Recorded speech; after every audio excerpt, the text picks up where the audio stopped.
to the House. Thank you. Speaker. I call Kanwaljit Singh Bakshi. Thank you, Madam Speaker, for the opportunity to stand in support of this local government regulatory system amendment bill on its first reading. Madam Speaker, first of all, I would like to congratulate Minister Nanaya Mohota for picking up this bill and the speech given on her behalf by Honorable Jenny Salisa shows that the work done by the previous government is being acknowledged. And I saw this, I was listening to the speech of Member Paul Eagle. He was passionately speaking because he has been part of the local government, and I can see members from this side, Simeon Brown, Denise Lee, Lawrence Shule, and Ian McKelvey, who all have been part of the local government. They are very passionate about this bill because they know there are minor technical changes in this bill, but they are very important. And this is because of the report by the Productivity Commission in July 2014, which recommended these changes. The Productivity Commission found that it can be difficult to find time on the parliamentary calendar for repair and maintenance of existing legislation. As a result, regulatory agencies often have to work with legislations that is out of date, not fit for purpose. This can create unnecessary cost, complexity, and ambiguity for the regulators and regulated parties. It means that the regulatory regime may not keep up to the public or political expectation.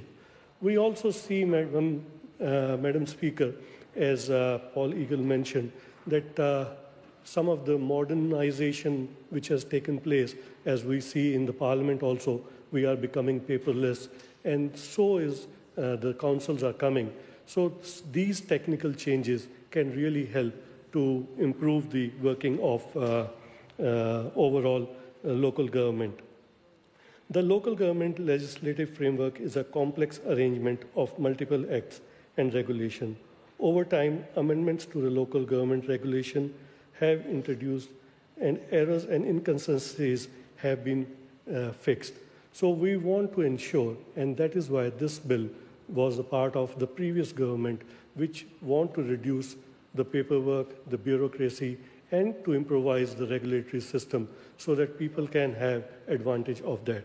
Those are the things which were in the mind of the previous government, and this regulation was formed. Madam Speaker, I would like to touch upon some of the issues which are being addressed in this legislation. Local Government Act 2001, the purpose of the changes to the Local Electoral Act is to empower council to improve the representative and the substantial participation in local elections, and to clarify when a successful candidate in a by-election may come into office. A candidate who is declared to be elected comes into office on the day after the day on which the official result of the election is declared by the public notice under Section 86. So, Madam Speaker, this legislation is going to improve a lot of local government legislation problems, and it will fix the errors which are present there. With these words, I commend this bill to the House. I call the Honourable Ron Mark. Thank you, Madam Speaker. It's a privilege to be able to stand and speak on behalf